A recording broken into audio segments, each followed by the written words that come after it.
पहला प्रश्न,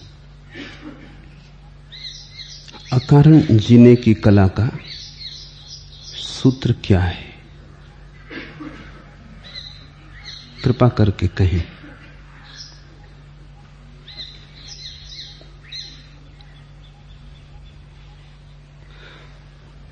कारण से जियो या अकारण जियो, हर हालत में तुम अकारण ही जीते हो। कारण भला तुम खोज लो, कारण है नहीं। कारण तुम्हारा ही आरोपण है। इसे समझने की कोशिश करो। जीवन कहीं जा नहीं रहा है, जीवन है। जीवन का कोई भविष्य नहीं है, बस वर्तमान है। वर्तमान ही एकमात्र अस्तित्व का ढंग है। तुम जन्मे, क्या कारण है? पूछोगे, उलझोगे। पूछोगे तो कोई ना कोई प्रश्न को उत्तर देने वाला भी मिल जाएगा। कोई ना मिलेगा तो तुम खुद ही अपने मन को कोई उत्तर दे के समझा लोगे। ऐसे ही तो सारे दर्शन शास्त्र निर्मित हुए। आदमी ने पूछा, उत्तर देने वाला कोई भी नहीं है। आदमी ने ही पूछा, आदमी ने ही उत्तर दे लिए। फिर प्रश्नों की पीड़ा से बचने के लिए उत्तरों को संभाल के रख लिया, संजो के रख लिया, मंजूसाएं बना ली, वेद बने, कुरान बाइबल बनी। आदमी की बेचैनी समझ में आती है। उसे लगता है क्यों? कारण होना चाहिए। पर तुम जो भी कारण खोजते हो, तुम्हारा प्रश्न उस कारण पर भी उतना ही लागू होता है। तुम कहते हो परमात्मा ने जन्म दिया, पर क्यों? परमात्मा को भी क्या सूझी?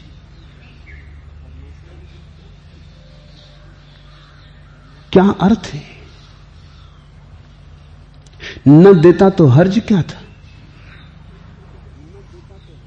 प्रश्न मिटा नहीं, प्रश्न वहीं के वहीं है, एक कदम पीछे हट गया। परमात्मा क्यों है? क्या उत्तर दोगे? तुम्हारे सब उत्तर वर्तुलाकार होंगे। तुम कहोगे परमात्मा इसलिए है कि सृष्टि का पालन करे, और सृष्टि इसलिए है कि परमात्मा बनाए।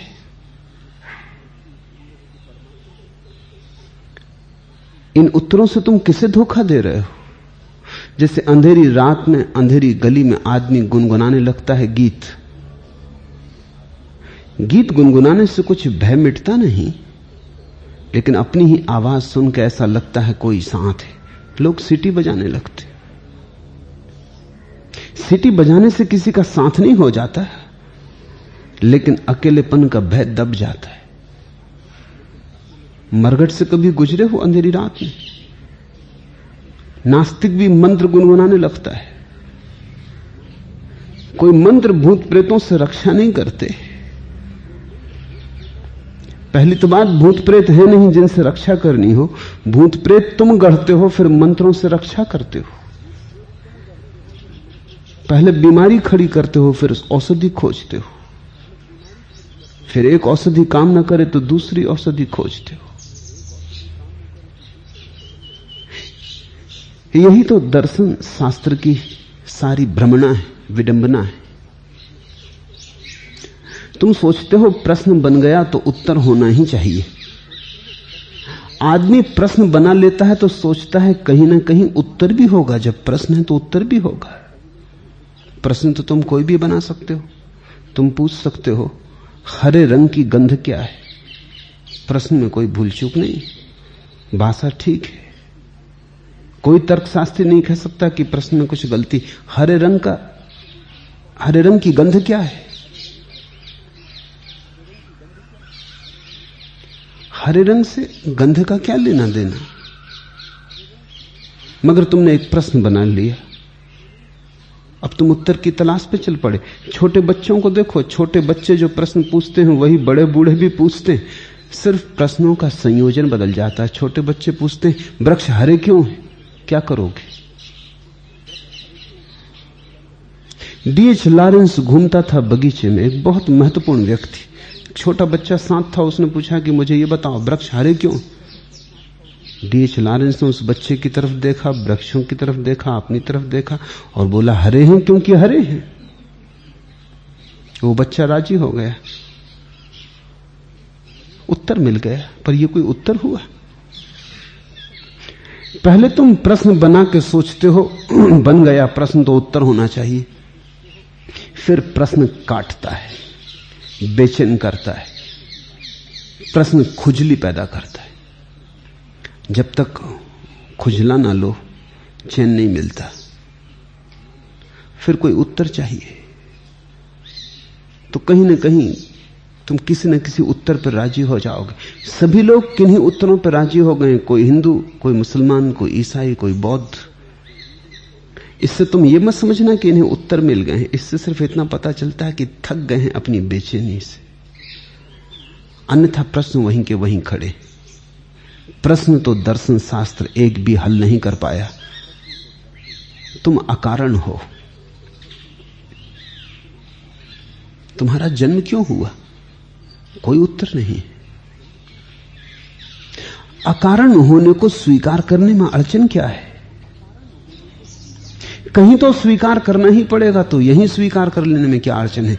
ईश्वर को तो सभी धर्म कहते हैं अकारण, उसका कोई कारण नहीं। तो जो बात ईश्वर के लिए तुम स्वीकार कर लेते हो और तुम्हारे तर्क को कोई अड़चन नहीं आती, वही बात अपने को स्वीकार कर लेने में कहां कठिनाई हो रही? सभी धर्म कहते हैं ईश्वर ने जगत को बनाया, और पूछो कि ईश्वर को किसने बनाया, तो नाराज हो जाते। तो वो कहते हैं अति प्रश्न हो गया, सीमा के बाहर जा रहे हो। सीमा के बाहर कोई भी नहीं जा रहा है, सिर्फ तुम उनकी जमीन खींचे ले रहे हो। क्योंकि अगर इस प्रश्न को वो स्वीकार करें तो फिर उत्तर कहीं भी नहीं है। अगर वो कहें ईश्वर को महाईश्वर ने बनाया, तो फिर महाईश्वर को किसने बनाया? ये तो बात चलती ही रहेगी, इसका कोई अंत ना होगा। तो कहीं तो रोकना ही पड़ेगा। मैं तुमसे कहता हूं शुरू ही क्यों करते हो, जब रुकना ही पड़ेगा, और बड़े भद्दे ढंग से रुकना पड़ेगा। तुम्हारे बड़े से बड़े दार्शनिक भी जबरदस्ती तुम्हें चुप करवाए हुए। कहते हैं जनक ने एक बहुत बड़ा पंडितों का सम्मेलन बुलाया था और उसने 1000 गायें सोने से उनके सींग मड़ के द्वार पर खड़ी कर दी थी कि जो जीत जाएगा, जो सभी प्रश्नों के उत्तर दे देगा, जो सभी को निष्प्रश्न कर देगा, ये 1000 गायें उसके लिए। श्रेष्ठतम गायें थी, उनके सींगों पर सोना चढ़ा था, हीरे जड़ दिए थे। स्वभाव था पंडित आए, बड़ा विवाद मचा। फिर भरी दोपहरी में याज्ञवल्क्य आया, उसे अपने पे बड़ा भरोसा रहा होगा। वो तार्किक था, महापंडित था। उसने अपने शिष्यों को कहा कि ये गायें तुम जोत के आश्रम ले जाओ। थक गई धूप में खड़े खड़े, विवाद का निपटारा मैं पीछे कर लूंगा। इतना भरोसा रहा होगा अपने पर कि पुरस्कार पहले ले लो, विवाद का निर्णय तो अपने पक्ष में होने ही वाला है। निश्चित ही उसने सारे पंडितों को हरा दिया। उसके शिष्य तो गायों को जोत के आश्रम ले गए। जनक भी भौंचक्का रह गया, इतना भरोसा। लेकिन एक स्त्री ने उसे मुश्किल में डाल दिया। जब सारे पंडित हार चुके, तब एक स्त्री खड़ी हुई, गार्गी उसका नाम था, और उसने कहा कि तुम कहते हो ब्रह्म ने सबको संभाला है, तो ब्रह्म को किसने संभाला है? उसने याज्ञवल्क्य की कमजोर नस छू दी। वो क्रोध से भर गया। उसने कहा गार्गी, जबान बंद रख, ये अति प्रश्न है। तेरा सिर गिर जाएगा या तेरा सिर गिरा दिया जाएगा। उपनिषद इस कथा को यहीं छोड़ देते हैं। इसके आगे क्या हुआ पता नहीं। हो सकता है उस आदमी की जबरदस्ती ने उस स्त्री का मुंह बंद कर दिया हो, लेकिन यह बात कुछ जीत की ना हुई। अगर अति प्रश्न है तो पहले ही कह देते कि एक प्रश्न है जो न पूछ सकोगे, तो निष्प्रश्न तो न कर पाए, तुम उत्तर सभी तो ना दे पाए। संसार को किसने संभाला है तो कहा ब्रह्म ने, और गार्गी ने कुछ गलत पूछा। अगर संभालने का प्रश्न सही है तो फिर परमात्मा को, ब्रह्म को किसने संभाला है, यह प्रश्न भी उतना ही संगत और सही है।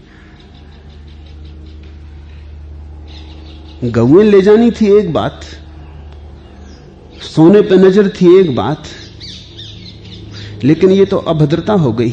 और सारे पंडित भी याज्ञवल्क्य से राजी हुए, शायद पुरुष का अहंकार दांव पे लग गया होगा।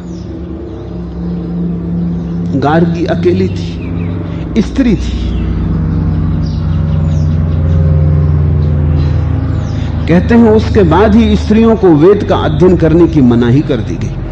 ये बेतुके के प्रश्न उठा देती हैं बीच में। फिर हिंदुओं ने स्त्रियों को वेद पढ़ने का मौका न दिया, न पढ़ेंगी न इस तरह के प्रश्न उठा सकेंगी। लेकिन उस स्त्री ने बड़ी सीधी सी बात पूछी थी, छोटे बच्चों की तरह सीधी बात पूछी थी। बात में कहीं कोई गलती न थी, लेकिन मैं जानता हूं याज्ञवल्क्य की मुसीबत थी। अगर गार्गी सही है तो फिर सारे प्रश्न गिर और सारे उत्तर व्यर्थ हो जाते। फिर तो सारा दर्शन शास्त्र का व्यवसाय व्यर्थ हो जाता है। मैं तुम्हें यही कह रहा हूं कि किसी भांति तुम दर्शन से मुक्त हो जाओ तो तुम ज्ञान को उपलब्ध होगे। ये फलसफा की ऊंची बातें बस मालूम होती हैं ऊंची हैं, इनकी बुनियाद कहीं नहीं। ये भवन ताश के पत्तों के भवन है। हवा की जरा सा झोंका, गार्गी का छोटा सा प्रश्न, भवन गिर गया। क्रोध उठाया। मैं तुमसे कहना चाहता हूं, न तो तुम्हारे जन्म का कोई कारण है, न तुम्हारे जीवन का कोई कारण है। वृक्ष हरे हैं क्योंकि हरे हैं, तुम जी रहे हो क्योंकि तुम जी रहे हो। तुम्हें मेरी बात जरा कठिन लगेगी क्योंकि तुम मेरे पास भी उत्तर खोजने आए हो। मैं तुम्हें उत्तर देने को उत्सुक नहीं हूं, मैं तुम्हारे प्रश्न को गिरा देने में उत्सुक हूं, उत्तर देने में उत्सुक नहीं हूं। क्योंकि उत्तर तो मैं कोई भी दूंगा, प्रश्न थोड़े दिन में फिर रास्ता बना के खड़ा हो जाएगा। और मैं तुमसे यह नहीं कहना चाहता कि तुम्हारा प्रश्न अति प्रश्न है। ऐसी बेहूदगी मैं न करूंगा, ऐसी अभद्रता जो याज्ञवल्क्य ने की मुझसे न हो सकेगी। मैं तुमसे कहता हूं, तुम्हारा प्रश्न अति प्रश्न नहीं है, निरर्थक है। इतना निरर्थक है कि उसके उत्तर की खोज में जाना जरूरी नहीं। गए तो खाली हाथ ही लौटोगे। जीवन है, जीवन को परमात्मा कहो, कोई फर्क नहीं पड़ता। नाम की बात है, नाम तुम्हारी मौज, तुम्हारी पसंदगी की बात है। ईश्वर कहो, पर ईश्वर है, और इस है से गहरे जाने का कोई उपाय नहीं। यह है आत्यंतिक रूप से गहरा है, इस है की कोई थाह नहीं। तुम ये नहीं कह सकते कि यह है कहां संभला है। माना गहरा है, लेकिन कहीं तो थाह होगी, नहीं, कोई थाह नहीं। जीवन अथाह है, न इसके पीछे कोई कारण खोजा जा सकता है, न इसके आगे कोई भविष्य खोजा जा सकता है। बस जीवन अभी और यही है। हां, तुम्हें बेचैनी लगती हो तो कारण खोज लो, लेकिन कारण खिलौने, प्रौढ़ होना चाहिए। प्रौढ़ व्यक्ति मैं उसे कहता हूं जिसने प्रश्नों की व्यर्थता समझ के प्रश्नों का त्याग कर दिया, उसे मैं प्रौढ़ कहता हूं। जो अभी प्रश्न पूछे चला जाता है और सोचता है कि उत्तर होंगे कहीं, वो अभी बच्चा है। अभी उसने जीवन का बुनियादी पाठ भी नहीं सीखा कि जीवन है अकारण। तुम्हें अड़चन क्या है अकारण को स्वीकार करने में? पक्षी गीत गा रहे हैं किसी कारण से, वृक्षों में फूल लगे हैं किसी कारण से, चांद तारे घूम रहे हैं किसी कारण से। ये तुम्हें खुजलाहट क्या है कि कारण होना चाहिए? फिर अगर मैं कोई कारण बता दूं तो तुम चुप हो जाओगे। अगर मैं कह दूं ये परमात्मा की लीला है, ये कोई उत्तर हुआ? यही तुम्हारे ज्ञानी तुम्हें उत्तर दे रहे हैं, परमात्मा की लीला है। और तुम पूछते नहीं कि लीला किस लिए? ये परमात्मा बिना लीला के नहीं रह सकता, इसको कुछ अड़चन है, इसको कुछ बेचैनी है। ये बिना लीला के शांत नहीं बैठ सकता। महात्मा तो सब शांत बैठना सिखाते, परमात्मा ही शांत नहीं बैठ पा रहा। तो हम गरीब आदमियों का क्या? ये लीला क्यों? हमसे तो कहा जाता है संसार छोड़ो, खुद संसार की लीला कर रहा है। ये बात बड़ी अजीब सी लगती है। हमसे तो कहा जाता है त्यागो, ये सब अड़चन है, आवागमन से छुटकारा करो, और ये आवागमन बनाए चला जाता है। अगर कहीं कोई जुर्मी है और किसी ने कोई महाघात महापाप किया है तो ये परमात्मा है। ये जाल क्यों रचता है? और ज्ञानी कहते हैं लीला है। तुम जरा लीला शब्द को तो समझो। लीला का मतलब ये हुआ कि अकारण है।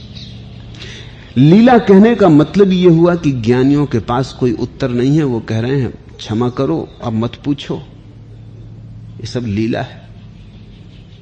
मगर लीला कहने से ऐसा लगता है उन्होंने उत्तर दिया, जैसे उन्होंने बता दिया। मगर तुम पूछो प्रश्न को, फिर लीला क्यों, किस कारण?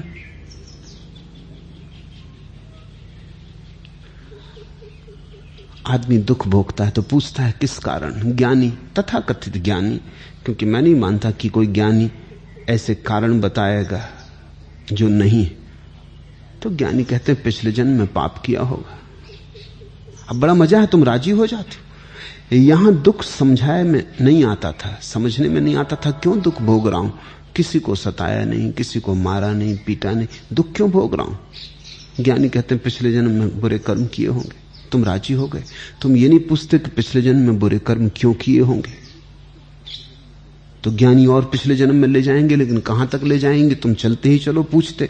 तुम कहो कभी तो शुरुआत हुई होगी। हम ये पूछते हैं कि शुरुआत क्यों हुई। जब तुम पूछते हो कि मैं आज दुखी हूं, तब तुम्हारे इस प्रश्न में यह छिपा है कि दुख प्रारंभ क्यों हुआ। यह भी कोई बात हुई कि तुमने कह दिया अगले जन्म में पाप किए थे इसलिए दुख भोग रहे हो। फिर पिछले जन्म में पाप क्यों किए थे, और पिछले जन्म में किए होंगे, और पिछले जन्म में किए होंगे। चलते चलो। तुम ज्ञानियों को थकाओ, तुम उनको उस जगह ले आओ जहां वो नाराज होकर खड़े हो जाएं और कहें कि अति प्रश्न हो गया, गार्गी सिर गिर जाएगा।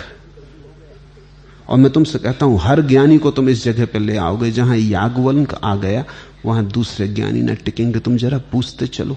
मैं छोटा था तो कहीं भी साधु महात्माओं की सभा हो पहुंच जाता था तो एक उपद्रव होने लगा। मुझे देख के सभा के आयोजक बेचैन होने लगते कि ये कुछ ना कुछ पूछेगा। फिर तो महात्मा भी मुझे पहचानने लगे। वो कहते वो छोकरा आ गया, उसको बाहर करो। एक छोटे बच्चे के उत्तर नहीं दे पाते हो, कैसा महात्मापन। एक छोटे बच्चे को राजी नहीं कर पाते हो, समझा नहीं पाते हो, किसको समझाने चले हो। तो ऐसा लगता है जो समझने को बैठे हैं वो समझने को वस्तुतः गहरे उत्सुक नहीं है, वो किसी तरह की लीपापोती करने को उत्सुक है। समझा लेना चाहते हैं, जल्दी में है, कुछ भी मानने को राजी हो जाते हैं, कुछ भी कहो वो स्वीकार कर लेते हैं, सिर हिला देते हैं कि ठीक होगा।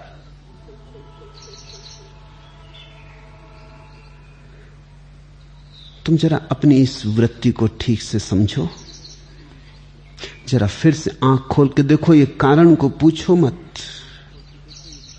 कारण कहीं है नहीं, अस्तित्व अकारण है और इसलिए इतना सुंदर है। अकारण का अर्थ यह होता है कि इसके होने के लिए कोई वजह न थी, बेवजह। जब कोई चीज बेवजह होती तो असीम होती, जब कोई चीज बेवजह होती तो उस पर कहीं भी कोई सीमा नहीं होती, हो नहीं सकती। कारण सीमा बनाता है। जरा देखो कहीं सीमा दिखाई पड़ती इस अस्तित्व में? रूपांतरण होता रहता है, सीमा कोई नहीं, रूप बदलते रहते हैं, खेल जारी रहता है। कारण होता तो कभी का चुक न गया होता। थोड़ा सोचो, कितने अनंत काल से जगत है, ये कैसा कारण है जो अब तक चुक नहीं गया? फिर कभी तो चुक जाएगा कारण। जब कारण चुक जाएगा तो जगत भी चुक जाएगा। तुम सोच भी सकते हो जगत चुक जाएगा, कुछ तो होगा, ना कुछ होगा तो भी तो कुछ होगा, शून्य भी तो कुछ है। इसलिए मैं तुमसे एक गहरी बात कहता हूं, यहां कोई कारण नहीं। हां, तुम्हें बिना कारण के जीना कठिन मालूम पड़ता हो, यह तुम्हारी मजबूरी, तो तुम कोई कारण पकड़ लो कि ईश्वर को खोजने के लिए जीवन। तो बड़ा मजा ये कि खोया किस लिए? कुछ लोग हैं जो कहते हैं ईश्वर को खोजने के लिए जीवन, ये भी बड़ा मजा है। तो ये ईश्वर प्रकट ही क्यों नहीं हो जाता? मामला खत्म करो। क्यों व्यर्थ लोगों को परेशान कर रहे हो? इनकी आंखों के आंसू उसे दिखाई नहीं पड़ते, इनके जीवन का भयंकर दुख उसे दिखाई नहीं पड़ता, इनका संताप दिखाई नहीं पड़ता, वो छिपे जा रहे हैं। इन जनाब को भी खूब सूझी, हजरत अब तो बाहर आ जाओ। खूब रुला लिया इन लोगों को। नहीं, जीवन इसलिए है कि ईश्वर को खोजो, मगर खोया कैसे? कुछ कहते हैं जीवन इसलिए है सच्चरित्रवान बनो, कि दुष्चरित्रवान कैसे बने? ये सब बातें हैं। मैं तुमसे कहता हूं जीवन बस जीवन के लिए, होना होने के लिए। किसी ने ई कमिंग से, एक बहुत महत्वपूर्ण कवि से पूछा, तुम्हारी कविताओं का अर्थ क्या है? उसने सिर्फ ठोंक लिया अपना। उसने कहा, फूलों से कोई नहीं पूछता कि तुम्हारा अर्थ क्या है, मेरी जान के पीछे क्यों पड़े? चांद तारों से कोई नहीं पूछता कि तुम्हारा अर्थ क्या है। जब चांद तारे बिना अर्थ के हो सकते हैं, फूल बिना अर्थ के हो सकते हैं, तो मेरी कविता को अर्थ बताने की जरूरत क्या? परमात्मा से क्यों नहीं पूछते कि तुम्हारा अर्थ क्या है? जब सारा अस्तित्व बिना अर्थ के है और बड़े मजे से है और कहीं कोई अड़चन नहीं आ रही, तो मुझ गरीब को क्यों पीछे पड़ते हो? मुझे पता नहीं। कुलरिस से, एक दूसरे महाकवि से किसी ने पूछा कि तुम्हारी कविताओं का अर्थ, एक कविता उलझ गई है और मैं सुलझा नहीं पाता हूं। उसने कहा कि जब लिखी थी 2 आदमियों को पता था, अब एक को ही पता है। पूछा कि वो कौन 2 आदमी थे? मुझे और परमात्मा को पता था जब लिखी थी, अब उसको ही पता है। अब मुझे भी पता नहीं, मैं खुद ही उससे पूछता हूं कि कुछ तो बोल, इसका अर्थ क्या है? तो मतलब समझ रहे हो? मतलब साफ है। अर्थ पूछने की बात ही थोड़ी नासमझी की भरी हुई है। कोई अर्थ नहीं है। इसका तुम यह मत समझ लेना कि जीवन अर्थहीन है, क्योंकि अर्थहीनता भी अर्थ की ही तुलना में हो सकती है। यहां अर्थ है ही नहीं, तो अर्थहीनता कैसे होगी? गरीबी धन हो तो हो सकती, धन हो ही ना तो गरीबी कैसे होगी? गरीबी के लिए अमीरी होनी जरूरी है, अर्थहीनता के लिए अर्थ होना जरूरी है। यहां अर्थ है ही नहीं तो अर्थहीनता कैसी? बस है, अकारण, बेबूझ। यही इसका रहस्य होना है। इसलिए तुम लाख सिर पटको, उत्तर न पा सकोगे, सिर तोड़ लोगे अपना। हां, घबरा जाओ सिर पटकते पटकते और किसी भी उत्तर को बहाना बना के अपने को समझा लो, बात दूसरी। जिनके पास उत्तर है वे ऐसे लोग हैं जिनकी खोज पूरी नहीं। जिनके पास उत्तर है वे कमजोर लोग हैं, कायर हैं। जिनके पास उत्तर है वे ऐसे लोग हैं जो खोज पे आगे न जा सके और जिन्होंने कहीं पड़ाव बना लिया और कहा कि मंजिल आ गई, थक गए। मैं थका नहीं हूं, मेरे पास कोई उत्तर नहीं, मैं कोई मंजिल बनाने की तैयारी नहीं, क्योंकि मैं मानता हूं यात्रा ही मंजिल है। मजे से चलो, कहीं पहुंचना थोड़ी है, चलने में ही मजा है। पहुंचने की बात ही कमजोरी का सूचक है। लोग पहुंचने को बड़ी जल्दी में। क्यों? तुम्हें इस रास्ते पे मजा नहीं आ रहा? तुम्हें चारों तरफ खिले फूल दिखाई नहीं पड़ते? ये वृक्षों की छाया, ये हरियाली, ये पक्षियों के गीत, ये कलरव, इसमें तुम्हें मजा नहीं आता, तुम कहते हो हमें तो मंजिल पे पहुंचना है। तुमने कभी फर्क देखा? तुम बाजार जाते हो, दुकान पहुंचना है, तब भी तुम उसी रास्ते से गुजरते हो, लेकिन तब न तो वृक्ष दिखाई पड़ते, न सूरज दिखाई पड़ता, न पक्षियों के गीत सुनाई पड़ते। तुम जल्दी में हो, तुम्हें कहीं पहुंचना है। फिर एक सुबह तुम घूमने निकलते हो या सांझ घूमने निकलते हो, कहीं पहुंचना नहीं, घूमने निकले हो तफरी के लिए। तब अचानक तुम्हारे होने का गुणधर्म अलग होता है, तुम्हारे होने की कला ही और होती। तुम ज्यादा खुले होते हो, पक्षियों की आवाज भी सुनते हो, किसी वृक्ष के नीचे 2 क्षण रुक भी जाते हो, कहीं पहुंचना नहीं है। किसी पुलिया पर बैठ भी जाते हो, सुस्ता भी लेते हो, कहीं से भी लौट पड़ते हो, कोई रेखा थोड़ी है, कोई बंधन नहीं है। तब तुम्हें सूरज भी दिखाई पड़ता है, पक्षियों से भी थोड़ा संबंध बनता है, घास की हरियाली भी दिखाई पड़ती है, खिले फूलों का रंग भी मालूम होता है। यही रास्ता है जिस पर तुम दुकान जाने के लिए भी जाते थे, यही रास्ता है इस पर तुम मंदिर भी जा सकते हो।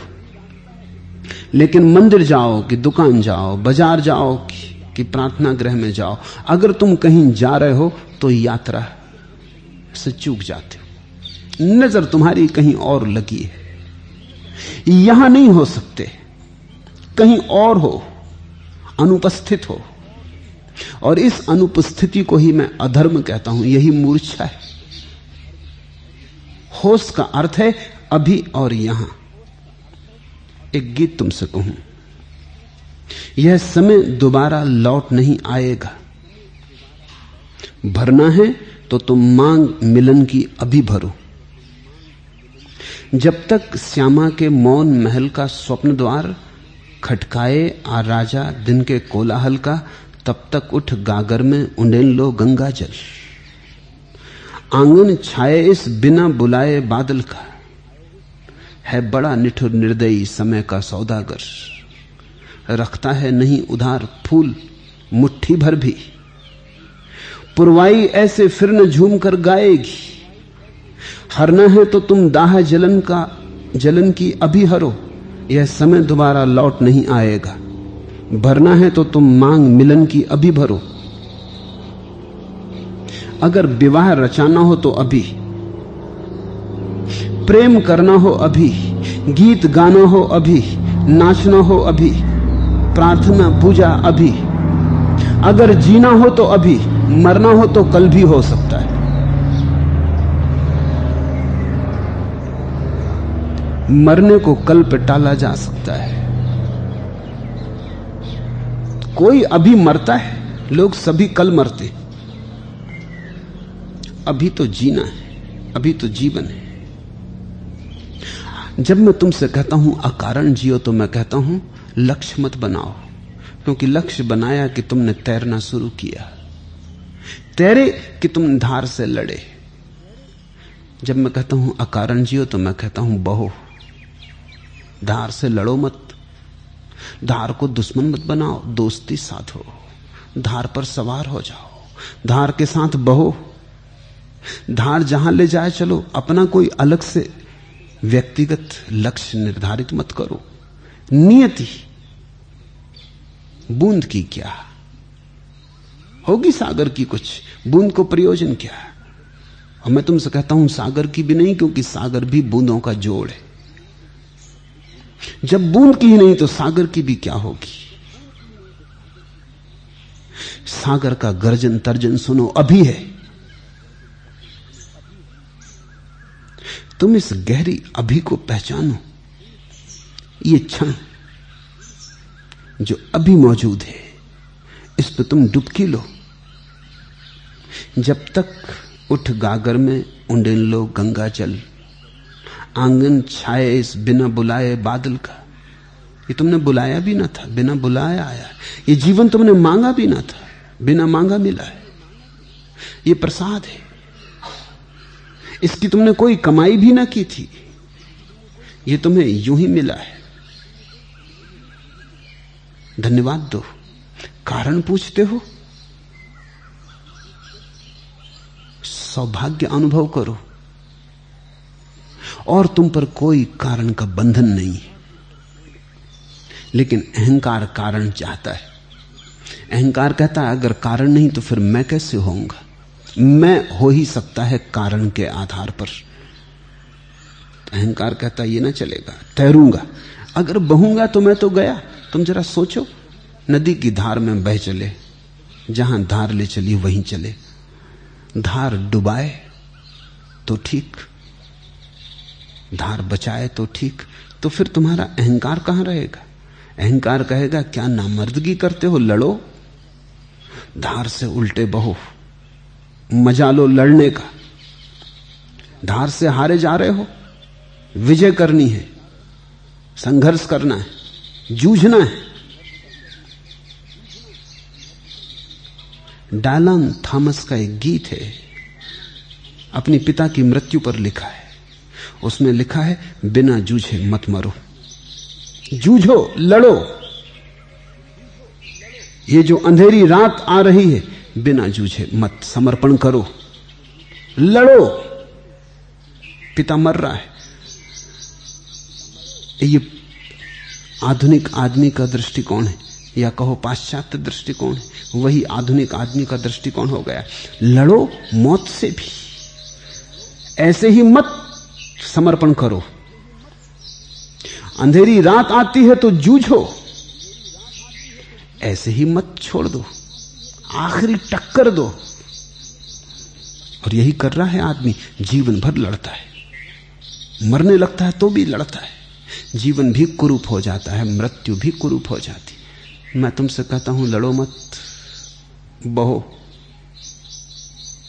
लड़के तुम हारोगे, बहो, तुम्हारी जीत सुनिश्चित है। बहने वाले को कभी कोई हराया है? यही तो लाओस से और बुद्ध पुरुषों के वचन है। बहो, तुम लड़ना चाहते हो, तुम धर्म के नाम पर भी लड़ना चाहते हो।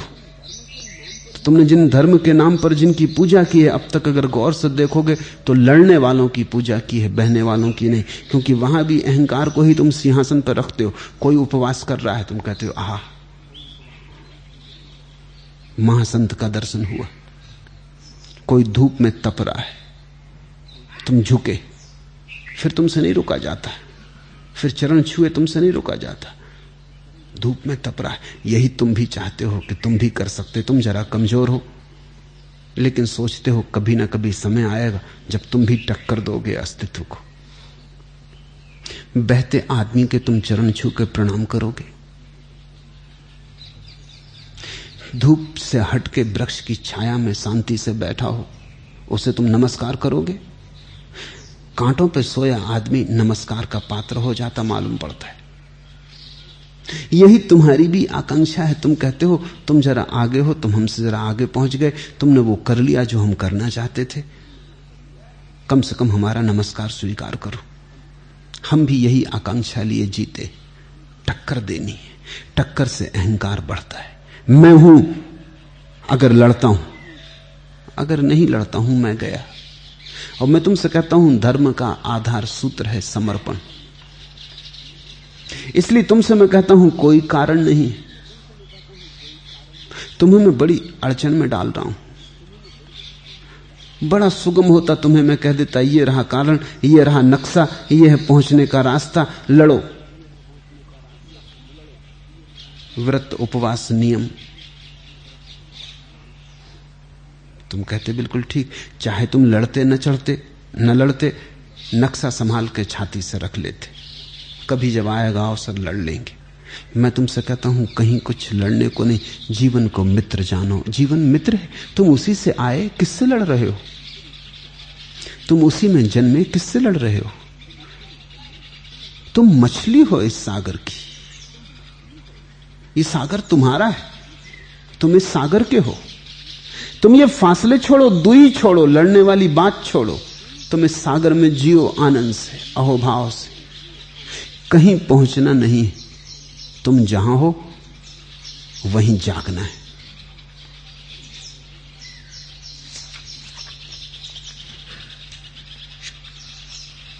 दूसरा प्रश्न, आपने 3 स्वर्ण पात्रों वाली बोध कथा कही, जिसमें गुरु ने उस शिष्य को स्वीकार किया जिसने स्वर्ण पात्र के साथ सम्यक व्यवहार किया था। लेकिन मैं तो उन 2 शिष्यों जैसा हूं जिन्होंने स्वर्ण पात्र को या तो गंदा छोड़ दिया या तोड़ दिया, फिर भी आपने किस आधार पर स्वीकार किया, मुझको कृपया समझाएं।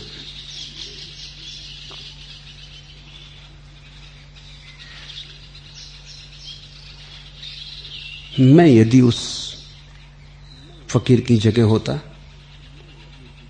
तो जिसे उसने स्वीकार किया था उसे छोड़ के बाकी दो को स्वीकार कर लेते, क्योंकि जिसे उसने स्वीकार किया था वो तो उसके बिना भी पहुंच जाएगा, और जिसे उसने अस्वीकार कर दिया वो उसके बिना न पहुंच सकेंगे। उसने तो कुछ ऐसा किया कि जैसे चिकित्सक स्वस्थ आदमी को स्वीकार कर ले और अस्वस्थ को कह दे कि तुम तो हो बीमार, हम तुम्हें स्वीकार ना करेंगे। लेकिन चिकित्सक का प्रयोजन क्या है? वो बीमार के लिए है। स्वस्थ को अंगीकार कर लिया, बीमार को विदा कर दिया, ये कोई चिकित्सा शास्त्र हुआ? सुगम को स्वीकार कर लिया, उस आदमी के साथ कोई अड़चन न थी, वो साफ सुथरा था ही, कुछ करना न था। गुरु ने अपनी झंझट बचाई,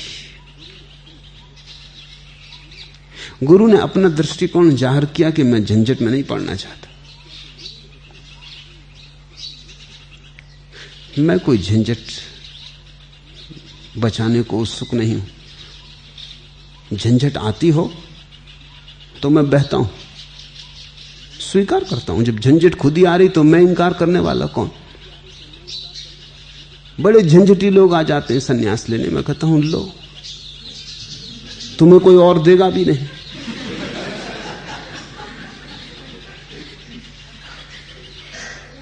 मेरे अतिरिक्त तुम्हारा सन्यास संभव नहीं। लेकिन मैं खुश हूं,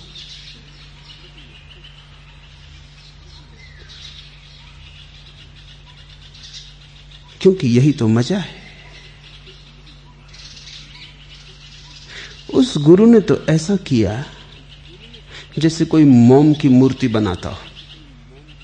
ये कोई ज्यादा देर टिकने वाली मूर्ति नहीं है, मोम की है, बड़ी सुगम है। मेरा रस पत्थरों में मूर्ति खोदने में है।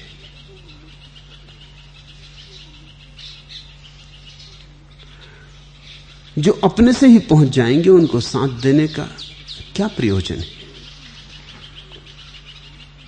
जो अपने से न पहुंच पाएंगे उनके हाथ में हाथ देने का कुछ अर्थ है, कुछ सार है। मैं तुमसे कहता हूं वो व्यक्ति तो पहुंच ही जाता है, उसके पास तो सूझ साफ थी, दृष्टि स्पष्ट थी, उसके पास करने जैसा अब कुछ था नहीं, बहुत सब हुआ ही था। जिन दो को इनकार कर दिया वे भी तलाश में थे, अन्यथा आतिल। उन्हें इनकार करने में शोभा नहीं रही। गुरु गणितज्ञ था, होशियार तो था, लेकिन गुरु की शोभा खो गई। तो तुम पूछते हो कि तुम्हें मैंने किस आधार पर स्वीकार किया है। तुम्हारा पूछना मेरी समझ में आता। तुम खुद ही अपने को स्वीकार नहीं करते हो, मैंने तुम्हें स्वीकार किया, इसलिए सवाल उठता है कि किस आधार पर। मैं तुमसे कहता हूं जब मैंने तुम्हें स्वीकार किया तुम भी अपने को स्वीकार करो, क्योंकि तुम्हारी स्वीकृति से ही तुम्हारा सूर्योदय होगा। जब तक तुम अपने से लड़ते रहोगे, अपने को अस्वीकार करते रहोगे, निंदा करते रहोगे, तब तक तुम कैसे रूपांतरित होगे? निंदा का अर्थ होता है तुमने बांट दिया अपने को दो खंडों में। एक हिस्से को कहा निंदित और एक हिस्से को सिरताज बनाया। ये तुम ही हो दोनों। जिसकी निंदा करते हो वो भी तुम ही हो, जो निंदा कर रहा है वो भी तुम ही हो। अब ये जो तुमने द्वैत अपने भीतर खड़ा कर लिया, ये जो तुमने दो टुकड़े कर लिए अपने, ये तुम खंड खंड हो गए।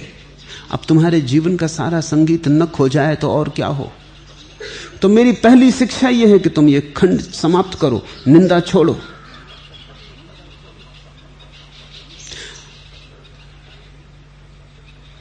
स्वीकार करो। ये अस्वीकार लड़ना है, स्वीकार समर्पण है। मैं कहता हूं राजी हो जाओ, तुम जैसे हो, क्या करोगे? प्रभु ने तुम्हें ऐसा बनाया।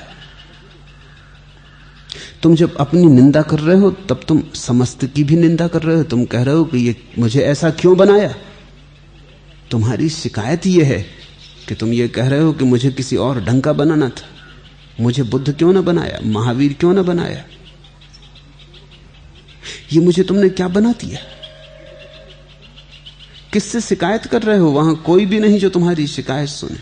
और किसी ने बनाया थोड़ी है, तुम हुए हो। कोई जिम्मेवार नहीं है।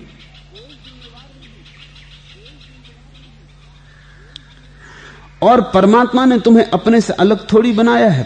परमात्मा की तुम एक लहर हो, तुम हुए हो। स्वीकार करो। अस्वीकार करने में कुछ सार नहीं। अस्वीकार करके तुम लड़ोगे, परेशान होगे, व्यथित बेचैन होगे। जो क्षण सौभाग्य के हो सकते थे दुर्भाग्य हो जाएंगे। और जहां महासंगीत पैदा हो सकता था वहां तुम वीणा की निंदा में ही पड़े पड़े वीणा को तोड़ डालोगे। तोड़ो मत वीणा को।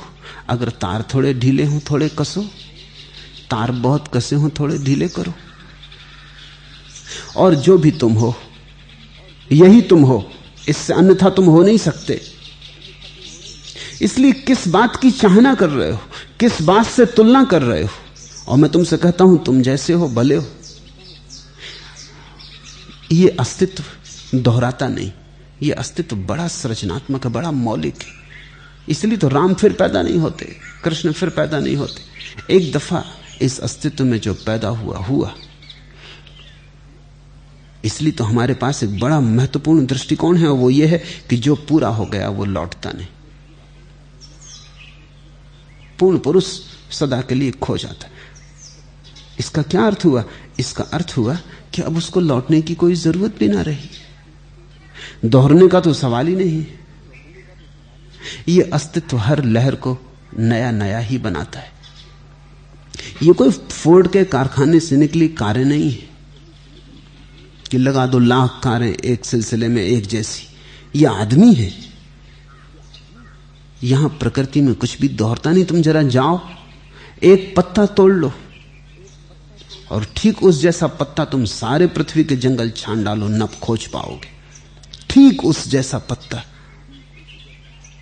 न पा सकोगे। जाओ रास्ते पर एक कंकड़ उठा लो, ठीक इस जैसा कंकड़ तुम पृथ्वी और चांद तारे सब खोज डालो, तुम दोबारा ना पाओगे। यह अस्तित्व दोहराता ही नहीं। यह अस्तित्व मौलिक है, पुनरुक्ति नहीं करता। इसलिए तो इतना सुंदर है। तुम पुनरुक्ति नहीं हो किसी की, लेकिन तुम तुलना कर रहे हो। तुम कहते हो बुद्ध क्यों ना बनाया। अब तुम मुश्किल में पड़े। अब जो हिस्से तुम्हें बुद्ध जैसे नहीं मालूम पड़ते उनकी तुम निंदा करते हो, और जो हिस्से बुद्ध जैसे मालूम पड़ते उनके द्वारा निंदा करते हो। अब तुमने अपने को बांटा, तुम एक ना रहे और तुम एक ही हो। तुम अपने को बांट ना सकोगे। जो खून तुम्हारे पैर में बहता है वही तुम्हारे मस्तिष्क में बहता है। तुम कहीं बीच में धारा को काट ना सकोगे। अखंड हो, तुम जुड़े हो, एक हो, इकाई हो। निंदा छोड़ो। निंदा द्वैत में ले जाती, स्वीकार अद्वैत में। और जब तुम अपने भीतर ही अद्वैत को ना पा सकोगे तो और कहां पाओगे। इस छोटी सी तुम्हारी जीवन की धारा में तो अद्वैत को साथ लो, फिर वही दृष्टिकोण फैला लेना सारे अस्तित्व पर। जो अपने में पा लेता है अद्वैत को, वो अचानक सब में अद्वैत को देखना शुरू कर देता है। मैं समझता हूं तुम्हारा प्रश्न उठता है तुम्हारी गहरी आत्मनिंदा से, और तुम्हें तथाकथित धर्मगुरुओं ने यही सिखाया है। पापी हो, निंदित हो, नरक जाने योग्य हो। सुन सुन के उनकी बातें तुम्हें भी जच गई, बार बार सुनने से तुम्हारे मन में भी बैठ गई, बार बार पुनरुक्ति से झूठ भी सच हो गए। मैं तुमसे कहता हूं न तुम पापी हो, न तुम नरक में जाने योग्य हो। नरक में जाने योग्य होते तो नरक में होते, पापी होते तो यहां कैसे होते? पापी तुम नहीं हो। किसी तुलना से अड़चन में पड़ोगे, सभी तुलनाएं झंझट का कारण बन जाती। अगर तुमने मान लिया कि तुम्हारी नाक को तुलना करनी, किसी की लंबी नाक तुम्हारी छोटी, अब क्या करना? किसी की छोटी तुम्हारी बड़ी, अब क्या करना? कोई नाक का मापदंड थोड़ी है, सब नाकें योग्य हैं, सुंदर हैं, उनसे श्वास लेने का काम हो जाता है, बस काफी है। लेकिन तुमने अगर आधार बना लिया कि लंबी नाक, तो तुम्हारी छोटी अड़चन में पड़े। छोटी है तो लंबी दिखाई पड़ने लगी किसी की, अब अड़चन में पड़े। तुम 5 फीट 6 इंच हो, कोई 6 फीट है, अड़चन में पड़े। तुम ऐसी तुलना रोज कर रहे हो, कोई गोरा है तुम काले हो,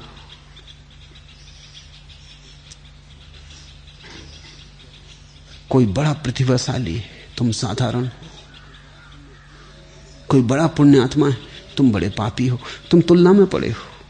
तुलना दुख का कारण है। मैं तुमसे कहता हूं तुलना छोड़ो। तुम हो, तुम किसी जैसे नहीं। तुम अंगीकार करो अपने को, आलिंगन करो अपने को, उसी से तुम्हारा विकास होगा। और मैं तुमसे कहता हूं जिसने अपने को पूरा स्वीकार किया, तत्क्षण क्रांति शुरू हो जाती, क्योंकि पूरी स्वीकृति में तुम्हारी सारी की सारी ऊर्जा मुक्त हो जाती खंडों से। तुम्हारे भीतर संगीत बजने लगता है। इस जगत में जो लोग भी परम बोध को उपलब्ध हुए हैं, वे ही लोग हैं जिन्होंने अपने को परिपूर्ण रूप से अंगीकार कर लिया। बुद्ध कोई चेष्टा न कर रहे थे कि राम जैसे हो जाएं, और न कृष्ण चेष्टा कर रहे थे कि राम जैसे हो जाएं। ऐसी चेष्टा करते होते तो वैसे ही भटकते जैसे तुम भटक रहे हो। बुद्ध ने अपने होने को खोजा, कृष्ण ने अपने होने को खोजा, तुम भी अपना होना खोजो। और ये मैं तुमसे इसलिए कहता हूं कि जिस दिन मैंने अपने जीवन में तुलना छोड़ी, उसी दिन मैंने पाया। जब तक तुलना थी अड़चन रही। जिस दिन मैंने अपने को स्वीकार किया, उसी दिन मैंने एक गहरा सूत्र पाया सभी को स्वीकार करने का। तब से मैंने किसी की निंदा नहीं की। कोई भी मेरे पास आया है वो वैसा है, निंदा की बात क्या है? इसलिए मैंने तुम्हें स्वीकार किया क्योंकि मैं अपने को स्वीकार करता हूं। तुम पूछते हो क्यों? इसलिए मैंने तुम्हें स्वीकार किया है क्योंकि मैं अपने को स्वीकार करता हूं। अगर तुम्हारी यही मौज है कि तुम पात्र को गंदा रखो, तो मुझे यह भी स्वीकार है। अगर तुम अपने मालिक हो, पात्र तुम्हारा है, अगर तुम्हें मक्खियों में रस है, आशीर्वाद, और मैं क्या कर सकता हूं? अगर तुम ही रस ले रहे हो अपने पात्र के गंदे रखने में, तो तुम अपने मालिक हो, कोई और तुम्हारे ऊपर नहीं। मैं कम से कम तुम्हारे ऊपर बैठता नहीं। यहां मैं तुम्हें साथ दे सकता हूं मित्र की तरह, तुम्हारा मालिक नहीं हो, तुम मेरे गुलाम नहीं हो, तुम्हें मेरी छाया नहीं बननी। अगर तुम मेरे हाथ का सहारा भी लेते हो तो वो भी तुम्हारी मौज। तुम लेते हो तो मैं खुश हूं, तुम ना लो तो भी मैं खुश हूं, क्योंकि तुम्हारी मौज में मैं किसी तरह की बाधा नहीं डालना चाहता। इसलिए मैं तुम्हारे ऊपर कोई अनुशासन आरोपित नहीं करता हूं। ना मैं तुमसे कहता हूं ऐसा करो, ना मैं तुमसे कहता हूं वैसा करो। मैं कहता हूं जहां से तुम्हें मौज, जहां से तुम्हें सुख के स्वर सुनाई पड़ते हो, वैसा करो। तुम्हारे सुख का मैं कैसे निर्णायक हो सकता हूं? मैं हूं कौन जो तुम्हारे बीच में आऊं? तुमने अगर मुझे अपने पास खड़े रहने का मौका दिया, तुम्हारी कृपा है, लेकिन तुम्हारे जीवन के बीच में नहीं आ सकता, तुम्हारी राह में नहीं आ सकता। तुम अगर मुझसे कुछ सीख लो, तुम्हारी मौज, लेकिन मैं तुम्हें मजबूर नहीं कर सकता कुछ सीखने को, तुम अपनी मौत से मेरे पास आते हो, मुझे स्वीकार है। कोई आ जाता है तो स्वीकार है, कोई चला जाता है तो स्वीकार है। 4-5 दिन पहले एक युवती आई, उसने यूरोप से नाम मांगा था, सन्यास मांगा था, उसे पहुंचा दिया था।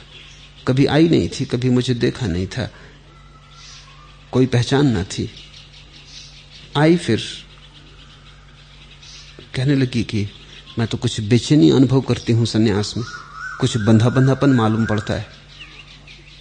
तो मैंने कहा तू माला वापस कर दे, सन्यास तो तुझे मुक्त करने को है, बांधने को नहीं है। वो थोड़ी घबराई, क्योंकि उसने ये कभी सोचा ना था। उसने सोचा होगा मैं समझाऊंगा बुझाऊंगा कि ऐसा कभी नहीं करना। मैंने कहा तू देर मत कर। अब कहने लगी मुझे सोचने का मौका दे। मैंने कहा तू फिर सोच लेना, माला अभी तू छोड़, क्योंकि बंधी बंधी सोचेगी भी तो सोचना भी तो पूरा ना हो पाएगा। तू मुक्त होकर सोच, और ये माला तेरे लिए प्रतीक्षा करेगी। जब तू सोच ले, और सोच ले ठीक से, और पाए कि तेरी स्वतंत्रता में बाधा नहीं है, फिर ले लेना। तू अगर 1001 बार आएगी और लौट आएगी और वापस आएगी तो भी मुझे कोई अड़चन नहीं, मगर बेमन से जरा सा भी अड़चन तेरे मन में हो रही हो तो मैं खिलाफ, मैं तुझे अड़चन दूं, ये मुझसे ना होगा। वो तो बहुत घबराने लगी। वो तो कहने लगी कि ये तो आप मुझे इतनी स्वतंत्रता दे रहे हैं कि मैं ये भी छोड़ दूं। इतनी ही स्वतंत्रता है। स्वतंत्रता का अर्थ ही होता है कि अगर मेरे विपरीत जाने की स्वतंत्रता ना हो तो क्या खाक स्वतंत्रता है। और जब मैं तुम्हें अपने मुझसे विपरीत जाने की भी स्वतंत्रता देता हूं, फिर भी अगर तुम मेरे पास हो तो उस होने में कुछ गौरव है। अगर वो स्वतंत्रता ही ना हो तो सारा गौरव समाप्त हो गया। तो उस गुरु की वो जाने,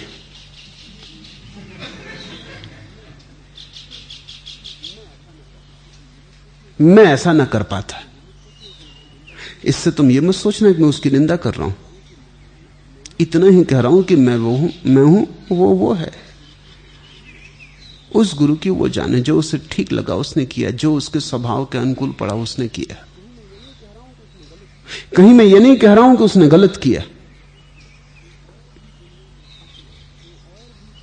अपना अपना ढंग है। और भी दुनिया में सुखनवर बहुत अच्छे, कहते हैं कि गालिब का है अंदाजे बयां। और सुखनवर तो और भी बहुत अच्छे अच्छे, गीत गाने वाले तो बहुत हैं।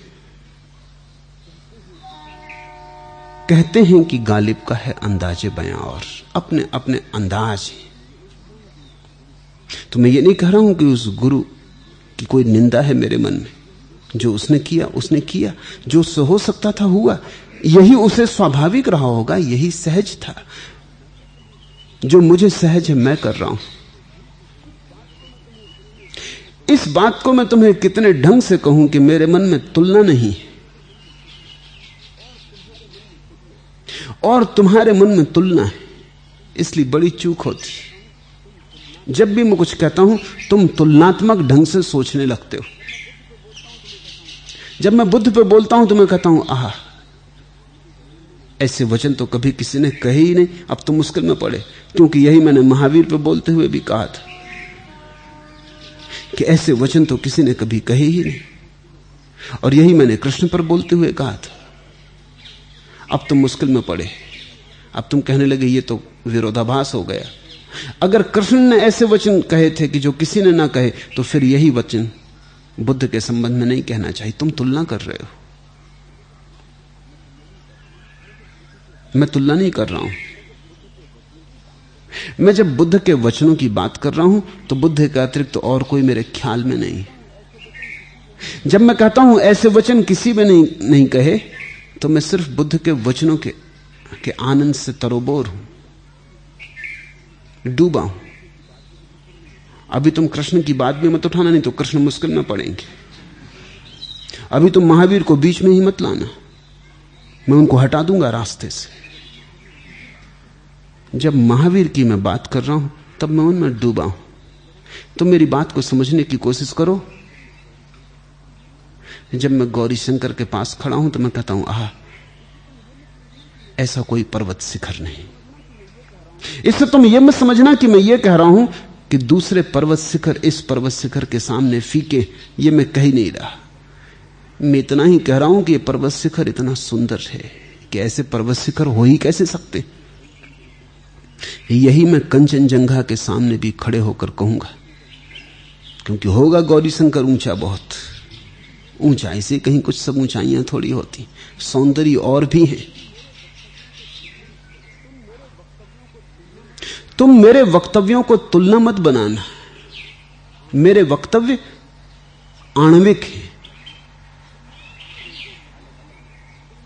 एक एक अलग अलग है।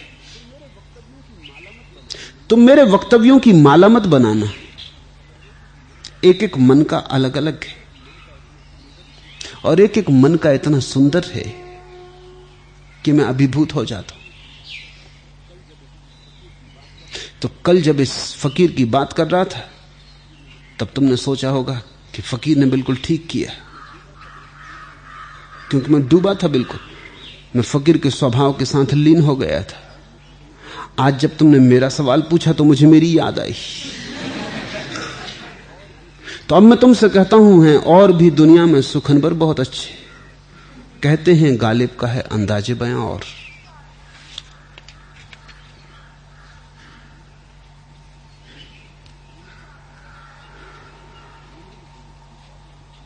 क्यों मैंने तुम्हें स्वीकार किया? क्योंकि स्वीकार मेरा आनंद है। इसे भी तुम समझ लो। तुम्हारे कारण स्वीकार नहीं किया है, अपने कारण स्वीकार किया है। साधारणतः लोग स्वीकार करते हैं तुम्हारे कारण। वो कहते हैं तुम सुंदर हो इसलिए स्वीकार करते हैं, तुम सुशील हो इसलिए स्वीकार करते हैं, तुम संतुलित हो इसलिए स्वीकार करते हैं, तुम संयमी हो इसलिए स्वीकार करते हैं। ये बात ही नहीं। स्वीकार करना मेरा स्वभाव है, इसलिए स्वीकार करता हूं। तुम कैसे हो यह हिसाब लगाते ही नहीं।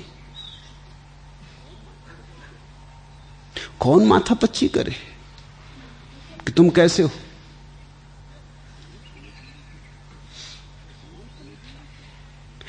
कौन समय खराब करे? मेरा प्रयोजन भी क्या है कि तुम कैसे हो? ये तुम ही सोचो। मैं तुम्हें स्वीकार करता हूं, यह स्वीकार बेशर्त है। इसमें कोई शर्त नहीं कि तुम ऐसे हो तो स्वीकार करूंगा, तुम ऐसे हो तो स्वीकार करूंगा। और जब मैं तुम्हें बेशर्त स्वीकार करता हूं तो मैं तुम्हें एक शिक्षण दे रहा हूं कि तुम भी अपने को बेशर्त स्वीकार करो। जरा देखो, जब मैंने तुम्हें स्वीकार कर लिया तो तुम क्यों अड़चन डाल रहे हो? तुम तो अपने मुझसे ज्यादा करीब हो। जब मैंने भी बाधा न डाली तुम्हें स्वीकार करने में, कोई मापदंड न बनाया, तो तुम क्यों? एक गीत में पढ़ता था कल, चुकती जाती है आयु किंतु भारी होती जाती गठरी। मन तो बेदाग मगर तन की चादर में लाख लगी थिगरी।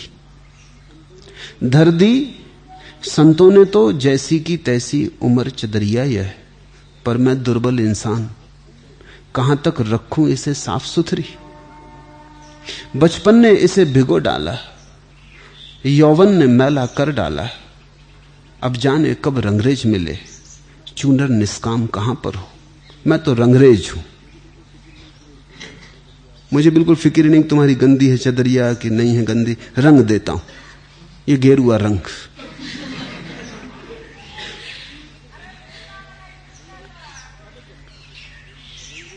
अब अगर रंगरेज भी फिक्र करने लगे कि धोई है कि नहीं धोई है, कौन फिक्र करे? यहां तो रंग तैयार रखा है, तुम आओ डुबाया। ये तुम पीछे समझ लेना कि सफाई करनी कि नहीं करनी।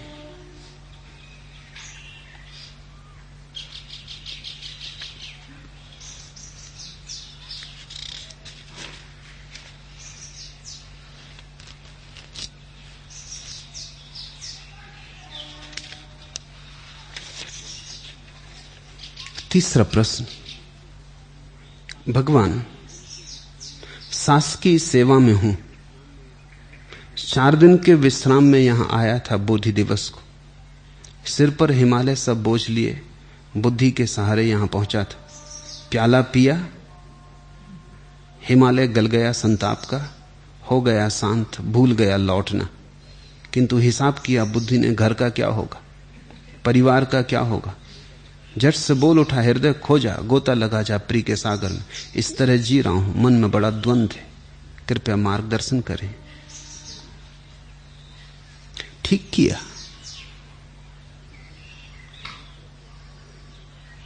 रुक गए तो अच्छा किया।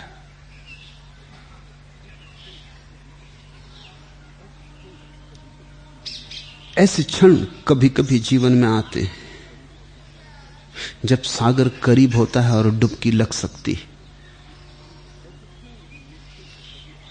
ऐसे क्षण मुश्किल से कभी आते हैं जब तुम्हें सागर दिखाई पड़ता है और डुबकी लगाने की प्रगाढ़ आकांक्षा उठती है।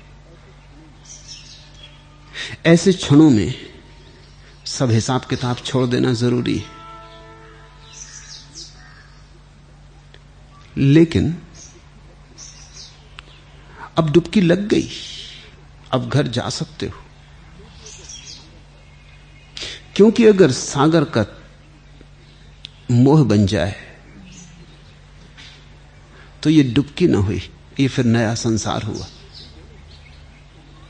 मुझ में डूबो, लेकिन अगर डुबकी ठीक से लग गई तो फिर तुम कहीं भी जाओ, मुझ में डूबे रहोगे। अगर कभी कभी धूल धमास जम जाए फिर आ जाना, फिर डुबकी लगा लेना। लेकिन अब सागर के किनारे ही बैठ जाने की कोई जरूरत नहीं है। घर द्वार है, परिवार है, बच्चे हैं, वहां भी परमात्मा है, इतना ही जितना यहां है। तो मैं तुम्हें कहीं से भी तोड़ना नहीं चाहता। परमात्मा से तो जोड़ना चाहता हूं, लेकिन कहीं से तोड़ना नहीं चाहता। इस बात को मैं जितने जोर दे के कह सकूं कहना चाहता हूं। मैं तुम्हें संसार से तोड़ना नहीं चाहता और मैं तुम्हें सन्यास से जोड़ना चाहता हूं। जो सन्यास संसार से तोड़ने पर निर्भर हो वो संसार के विपरीत होगा, अधूरा होगा, अपंग होगा, अपाहिज होगा। इसलिए तुम्हारे तथाकथित सन्यासी अपाहिज हैं, लंगड़े लूले, तुम पर निर्भर है, तुम्हारे इशारों पर चलते। अब ये बड़े मजे की बात है, गृहस्थी चलाते हैं सन्यासियों को, उनको इशारा देते हैं। मेरे पास अगर कभी कोई सन्यासी मिलने आता है तो पूछना पड़ता अपने श्रावकों से कि मिल लूं। अगर वो हां कहते हैं ठीक, ना कहते तो नहीं आ पाता। जैन मुनि मुझे मिलने आना चाहते हैं, कभी आ भी जाते हैं चोरी छिपे, तो कहते हैं श्रावक आने नहीं देते। श्रावक, संसारी आने नहीं देते। ये खूब सन्यास हुआ और ये सोचते हैं कि उन्होंने संसार का त्याग कर दिया है। जिन पे तुम निर्भर हो उनका तुम त्याग कर कैसे सकोगे? कहीं से रोटी तो मांगोगे, रोटी में ही छिपी जंजीरें आ जाएंगी। कहीं से कपड़ा तो मांगोगे, कपड़े में ही कारागृह आ जाएगा। कहीं रात ठहरने की जगह तो मांगोगे, सुबह पाओगे पैरों में जंजीरें पड़ी। इसलिए मैं तुमसे कहता हूं, अपाहिज सन्यासी मुझे बनाने नहीं। जब सन्यासी को भी संसार पर निर्भर रहना पड़ता है तो यही बेहतर होगा कि सन्यासी संसारी रहे। कम से कम मुक्त तो रहोगे। मेरा सन्यासी कम से कम मुक्त तो है, किसी पर निर्भर तो नहीं, अपनी नौकरी करता है, अपना दुकान करता है। बच जाते हैं जो क्षण परमात्मा की भक्ति में, सत्य के गुणगान में, ध्यान में लगा देता है। कम से कम किसी पर निर्भर तो नहीं, किसी के ऊपर बोझ तो नहीं, किसी दूसरे से आज्ञा तो नहीं मांगनी, मुक्त तो है। मैं तुम्हें तोड़ना नहीं चाहता। तुम जहां हो वहीं तुम्हें सन्यासी होना है। तुमने सागर में डुबकी लगा ली, अब तुम जाओ, लौट जाओ घर। जो रस तुम्हें मिला है उसे साथ ले जाओ। ये रस कुछ बाहर का नहीं है, जो यहां से चले जाने से छूट जाएगा। अगर यहां से चले जाने से छूट जाए तो यहां रह के भी क्या फायदा है? ये तो धोखा होगा। इसलिए मैं कहता हूं मेरे सन्यासियों को, आओ जाओ। हां, कभी कभी ऐसा लगे कि फिर एक झलक लेनी है, फिर एक गहराई में उतरना है, फिर आ जाना। लेकिन सदा ख्याल रखना कि जो गहराई भी तुम्हें मिले उसे संसार में जाके संभालना है। जो ध्यान तुम्हें लगे उसे बाजार में संभालना है। किसी ना किसी दिन तुम्हारी दुकान ही तुम्हारा मंदिर हो जाए, ये मेरी आकांक्षा है। अच्छा किया रुक गए, उस क्षण भाग जाते तो बुरा होता। जीना है तो पी कर जी, पीना है तो जी कर पी। पी की नजरें गोल के पी ले, जय साकी की बोल के पी ले, मगर फिर जाओ।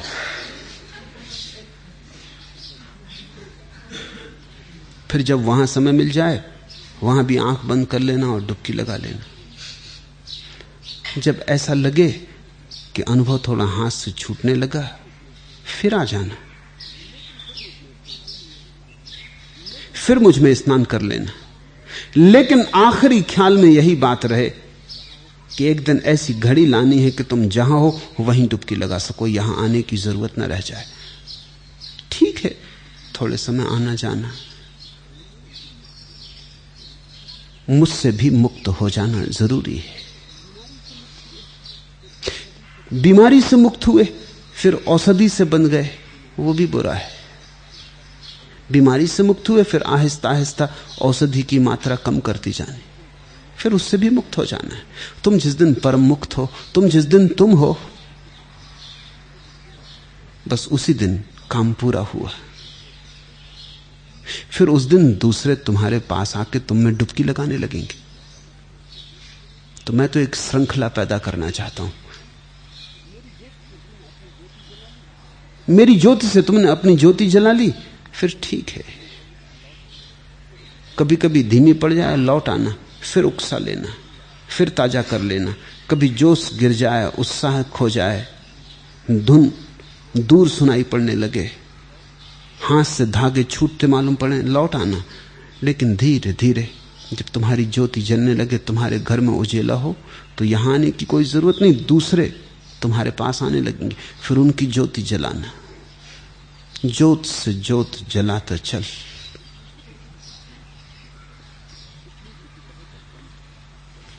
इसलिए किसी तरह का द्वंद्व खड़ा मत करो। मैं द्वंद्व खड़ा नहीं करना चाहता, विसर्जित करना चाहता हूं। यहां मोह मत बनाओ, मोह से तो द्वंद्व खड़ा होगा। फिर बच्चे वहां तड़फेंगे तो उनकी पीड़ा, फिर पत्नी दुखी होगी उसकी पीड़ा, फिर परिवार है, मां है, पिता है, वृद्ध हैं, उनकी पीड़ा। नहीं, मुझे बुद्ध और महावीर का ढंग कभी जचा नहीं। हजारों घर उदास हो गए थे, हजारों पत्नियां जीते जी, पति के जीते जी विधवा हो गई, हजारों बच्चे बाप के जीते जी अनाथ हो गए।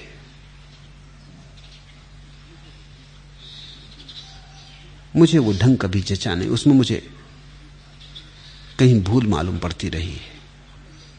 इसलिए अगर बुद्ध और महावीर उखड़ गए और इस जीवन की गहराई में उनकी छाया न पड़ी, स्वाभाविक है। बात ही ऐसी थी कि पड़ नहीं सकती थी। जीवन के विपरीत जाके तुम उखड़ ही जाओगे, ज्यादा देर चल नहीं सकता। ठीक है, बुद्ध के प्रभाव में हजारों लोग संन्यास्त हो गए, घर द्वार छोड़ दिए, संन्यास का मामला था।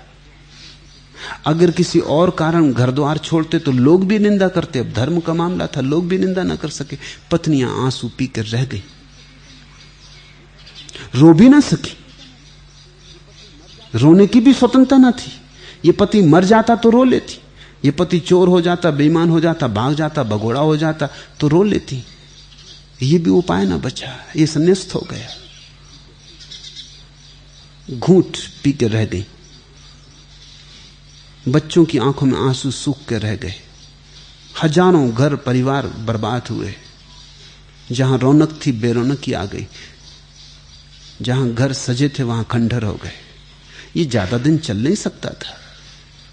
मैं पक्ष में नहीं हूं, मैं कहता हूं मेरे कारण अगर तुम्हारे घर में थोड़ी रौनक आ जाए तो ही बात ठीक है। घट जाए रौनक तो मैं तुम्हारा दुश्मन साबित हुआ। जाओ, कभी कभी आ गए, और तुम तब पाओगे कि तुम्हारी पत्नी और बच्चे मेरे विपरीत ना होंगे। अगर तुम यहां से प्रेम ले जाते हो, मुझ में डूब के जाते हो और ज्यादा प्रेमपूर्ण होकर लौटते हो, तो वे तुम्हारे विपरीत ना होंगे। बुद्ध और महावीर के प्रभाव के कारण सन्यास के प्रति कितना ही ऊपरी सम्मान हो, भीतर बड़ी गहरी चोट पड़ गई भारत में। सन्यास का नाम सुनते ही पत्नी घबरा जाती, मां घबरा जाती, बाप घबरा जाता है। मेरे सन्यास के नाम से भी घबरा जाता है, क्योंकि उसको तो ख्याल पुराना ही है। सन्यास किसी और का लड़का ले तो पैर छू आता है जाके, अपना लड़का ये तो बर्बादी हो जाएगी। सन्यास शब्द विकृत हो गया, उस शब्द में जहर घुल गया। मेरे पास आ जाती हैं पत्नियां, वो कहते हैं आप ये क्या कर रहे हैं, हमारे पति को सन्यास दे रहे हैं। उनका कसूर नहीं। 2500 साल हो गए बुद्ध महावीर को, फिर 1000 साल हो गए शंकराचार्य को। उन्होंने जो चोट पहुंचाई वो अभी तक भी घाव हरा है, वो बुझा नहीं। पत्नी घबराती कि आप ये क्या कर रहे हैं, मेरे पति को सन्यास दे रहे हैं। ऐसा पूना में एक युवक ने सन्यास ले लिया। उसकी मां उसके बाप आए। बाप तो किसी तरह बैठे रहे, आंसू बहते रहे, मां तो लौटने लगी। मैं उससे कहा भी कि तू सुन भी तो, ये सन्यास कोई ऐसा सन्यास नहीं जैसा तू सोचती हो कि मुझे सुनना ही नहीं। आप मुझसे कुछ कहिए ही मत, कहीं ऐसा ना हो कि आप मुझे राजी कर लें, मुझे सुनना ही नहीं। बस आप माल ले लो, मेरे लड़के को मुझे वापस दे दो। मैं समझता हूं इसके रोने में, इसकी जमीन पर लौटने में बुद्ध और महावीर का हाथ है, शंकराचार्य का हाथ है। मैंने उस लड़के का सन्यास वापस ले लिया। मैंने कहा तू फिक्र मत कर, मगर इसमें कसूर उसका नहीं है, इसमें बड़े बड़े हाथ हैं। मेरा सन्यास ऐसा सन्यास नहीं है, मेरा सन्यास विधायक है। तुम जहां हो वहीं तुम्हें सुंदर और सुंदरतम होते जाना है, जहां हो वहीं तुम्हें प्रेमपूर्ण और प्रेमपूर्ण होते जाना है। तुम जहां हो, जो तुम कर रहे हो उससे तुम्हें उखाड़ना नहीं, तुम्हारी भूमि से तुम्हारी जड़ें तोड़नी नहीं, तुम्हारी छाया में जो जी रहे हैं उनकी छाया छीननी नहीं। इसलिए जाओ।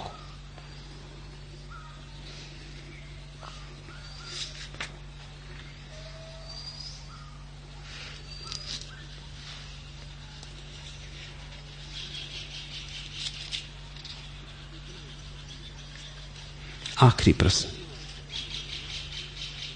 चेतना और चैतन्य ने पूछा है, आपके श्वास को देखकर हमारे हृदय द्रवित हो जाते हैं। इस परिस्थिति में विधायक दृष्टि साथ नहीं दे पाती, कृपया राह बताएं।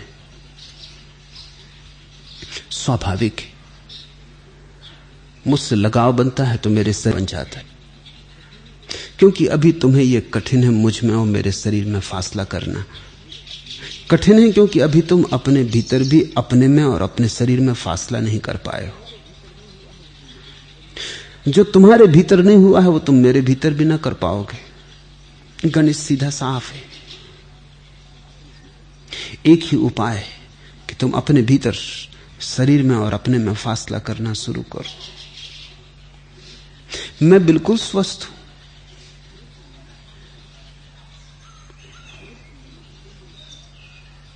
शरीर के संबंध में कुछ नहीं कह सकता। मेरे संबंध में कहता हूं मैं बिल्कुल स्वस्थ हूं कि अपने नियम है। शरीर का अपना ढंग ढांचा है, वो अपनी राह चलेगा। और शरीर को मरना है तो रुग्ण रह रह के वो अभ्यास करेगा। उसे जाना है, उसे विदा होना है, तो वो अचानक तो विदा नहीं हो सकता है। धीरे धीरे क्रमशः विदा होगा। मुझे देखो, शरीर को भूलो।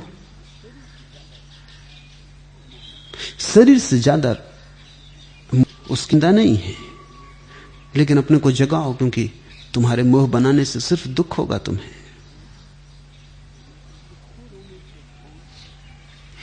किसके रोने से कौन रुका है कभी यहां, जाने को ही सब आए हैं सब जाएंगे। चलने की ही तो तैयारी बस जीवन है। कुछ सुबह गए, कुछ डेरा शाम उठाएंगे, जाना तो होगा। तो शरीर खबरें देने लगता है कि जाएगा, सभी को जाना होगा। इस सत्य को स्वीकार कर लो। इसके साथ बहुत जद्दोजहद करने की जरूरत नहीं है। पीड़ा हो तो समझने की कोशिश करो, कहीं मोह बनने लगा। जहां मोह बनता है वहां दुख होता है। दुख से तुम मुक्त ना हो सकोगे जब तक मोह से मुक्त ना हो जाओ। लेकिन मोह से मुक्त होने का एक ही उपाय है कि मुझे और मेरे शरीर को अलग अलग देखो। ठीक है, शरीर की फिक्र करनी उचित है, चिंता लेनी उचित है, हिफाजत करनी उचित है, फिर भी वो जाएगा। और एक बार संबोधि की घटना घट जाए तो शरीर से संबंध टूट जाता है। वो ख्याल भी तुम समझ लो, क्योंकि शरीर के स्वास्थ्य के लिए एक अनिवार्य बात है, वो खत्म हो गई है। मेरा संबंध उससे टूट गया है।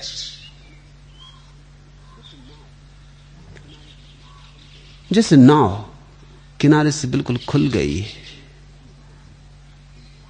कुछ छोटी मोटी खूंटी बची हैं जिनसे किनारे से रुकी हुई है। रुकी है कि तुम्हारे थोड़े काम आ जाऊं, लेकिन ये रुकना ज्यादा देर नहीं हो सकता और शरीर पूरी तरह स्वस्थ नहीं हो सकता। जिस आधार जो व्यक्ति भी इस बात को ठीक से जान गया कि मैं शरीर नहीं हूं, वो फिर दोबारा शरीर में ना आ सकेगा। जो भी जाग गया वो दोबारा शरीर में ना आ सकेगा, क्योंकि शरीर में आने का जो मौलिक आधार है कि मैं शरीर हूं, वो छूट गया, तादात्म्य टूट गया। जैसे तुमने शराब पी हो और तुम रास्ते पे चलो तो डगमगाते हो, लेकिन शराब उतर गई, फिर तो नहीं डगमगाओगे। फिर तुम डगमगाने की कोशिश भी करो तो भी तुम पाओगे कि कोशिश ही है, डगमगा नहीं पा रहे। शरीर से जो संबंध है आत्मा का, उसका सेतु है तादात्म्य। मैं शरीर हूं, तुम ही शरीर को पकड़े हुए हो। जब तुम जाग जाते हो, जब तुम्हें लगता है कि मैं शरीर नहीं हूं, हाथ ढीला हो जाता है। फिर तुम शरीर में होते भी हो तो भी शरीर में तुम्हारी जड़ें नहीं रह जाती। थोड़ी बहुत देर चल सकते हो, फिर शरीर घर नहीं है, सराय, और कभी भी सुबह हो जाएगी और चल पड़ना होगा। तो तुम्हारे दुख को मैं अनुभव करता हूं, तुम्हारी पीड़ा समझता हूं। कुछ किया नहीं जा सकता है। तुम मेरे शरीर को और मुझ में फर्क करना शुरू करो, और यह फर्क तभी हो सकता है जब तुम अपने भीतर फर्क करो, क्योंकि वहीं से तुम्हें समझ आनी शुरू होगी। मरने से सारी दुनिया घबराती, क्यों मरघट का सूनापन चीखा करता है जब मिट्टी मिट्टी से निज ब्याह रचाती। फिर मिट्टी तो मिटती भी नहीं कभी भाई, वह सिर्फ शक्ल की चोली बदला करती है। संगीत बदलता नहीं किसी के सरगम का, केवल गायक की बोली बदला करती। शरीर तो आते हैं जाते, बहुत आए बहुत गए, अनंत बार शरीर आए और गए। शरीर में स्वास्थ्य तो धोखा है, क्योंकि शरीर में अमृत हो ही नहीं सकता। संगीत बदलता नहीं किसी भी सरगम का, केवल गायक की बोली बदला करती। तो बोली पर बहुत ध्यान मत दो, सरगम को पकड़ो। मेरी बोली पे मत जाओ, मेरे सरगम को पकड़ो। मेरे घर को मत देखो, मुझे देखो। घर की हिफाजत जितनी कर सकते हो करो, जितनी देर रुक जाए उतना तुम्हारे काम का है। लेकिन रो मत, दुखी मत हो, क्योंकि उस दुख में और रोने में, आंसुओं में जितना समय गमाया वो जागने में लगाना उचित है। आज इतना ही।